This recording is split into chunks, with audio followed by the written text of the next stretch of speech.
जय श्री राम दोस्तों। आज की कहानी कोलकाता का एक घाट है जहाँ की है। घाट क्या होते हैं? घाट वो होते हैं जहाँ पर मोक्ष की प्राप्ति होती है। आप सबको पता है ये चीज़, यानी कि मौत के बाद वहीं जाना पड़ता है। ठीक है, जिस घाट की मैं बात कर रहा हूँ उसके बारे में ऐसा कहा जाता है, गूगल के ऊपर भी कहा जाता है कि यहाँ पर रात के टाइम आत्माएं आती हैं और नाच गाना करती हैं। कौन सी आत्मा? बच्चों की, बूढ़ों की, जवान, औरतें, सब कुछ। करीब 7:30-8 बजे इस घाट के अंदर से बच्चों के रोने की, हंसने की, चिल्लाने की, यहाँ तक कि महिलाएं, बड़े बुजुर्ग, इनकी आवाज़ें आया करती है।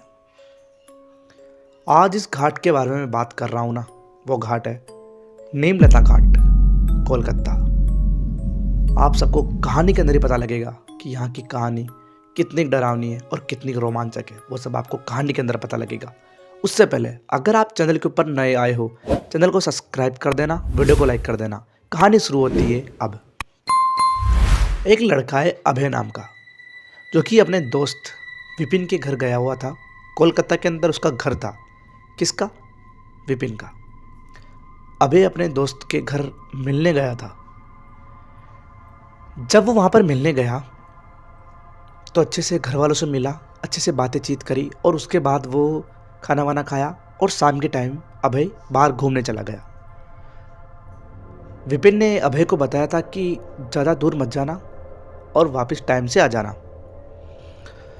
अभय ने कहा ठीक है, मैं घूम कर आता हूँ। अभय अपनी जेब से बात कर रहा था तो चलते चलते वो काफ़ी दूर चला गया। उसको पता नहीं था कि ये कौन सी जगह आ गया मैं। जब फ़ोन डिस्कनेक्ट हुआ तो फिर उसको पता लगा कि शायद मैं काफ़ी ज़्यादा दूर आ गया हूँ। वो वापस अपने दोस्त के घर की तरफ जा रहा था। चलते चलते उसको पीछे से आवाज़ आती है, अभय।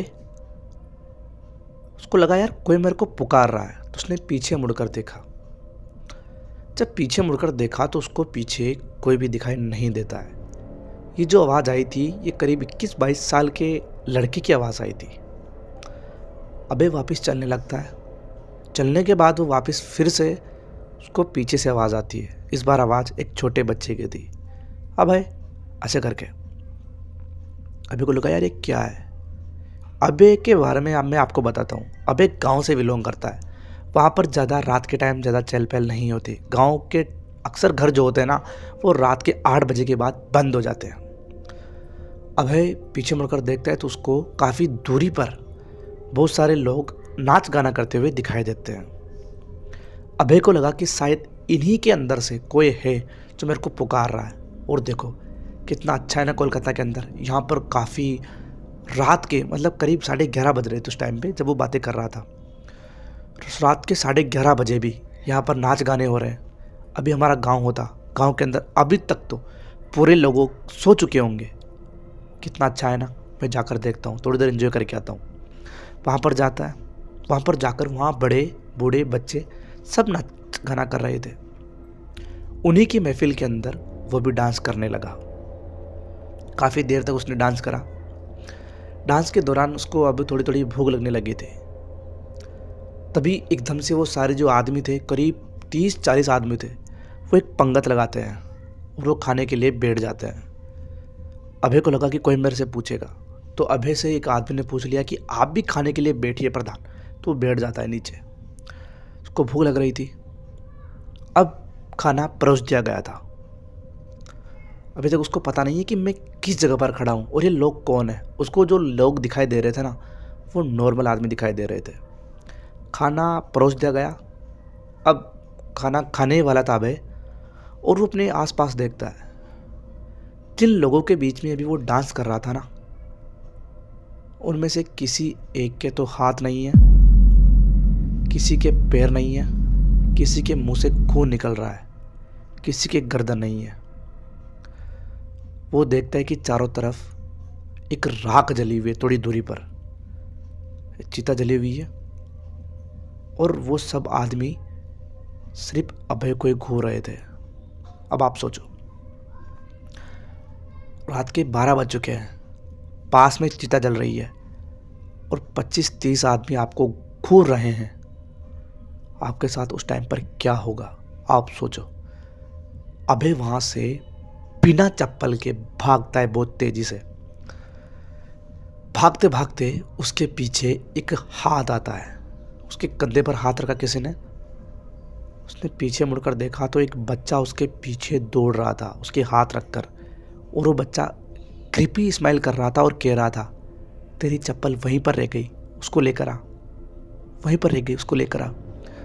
उस टाइम पर अभय के होश जो थे वो काफ़ी ख़राब हो चुके थे, क्योंकि उस टाइम पर किसी के भी कुछ भी हो सकता है, ठीक है।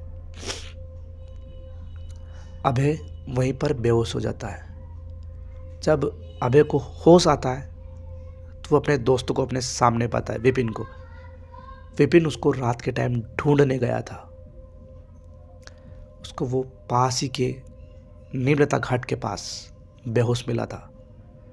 सुबह होश आया, अभय ने सब कुछ बताया कि मेरे साथ आखिर क्या हुआ है। तो विपिन कहता है, मैंने तेरे से पहले ही मना करा था कि ज़्यादा दूर मत जाना, वो नीमलता घाट है, वहाँ पर आत्माएं रात के समय तांडव करती है। और ये घटना आज की नहीं है, काफ़ी दिनों की है। यहाँ पर बच्चों से लेकर बूढ़े, जवान, महिलाएं, लड़कियाँ, सबकी रात के टाइम आवाज़ आती है। उसके बाद अभय को एक अच्छे से मंदिर में ले जाया गया, जो कि भगवान बजरंगबली का था, उनके पास में। वहाँ पर उनसे प्रार्थना करी और वहाँ के जो पुजारी थे उन्होंने उसको कुछ भभूत दी और उसके हाथ में कुछ बांधा और कहा कि 7 मंगलवार यहाँ पर आना है बजरंगबली के मंदिर के अंदर, कोई दिक्कत नहीं है, ठीक हो जाओगे तुम। होती है कभी कभी ऐसी चीज़ें जो हम ना चाहकर भी उनके सामने चले जाते हैं। दोस्तों, कहानी कैसी लगी?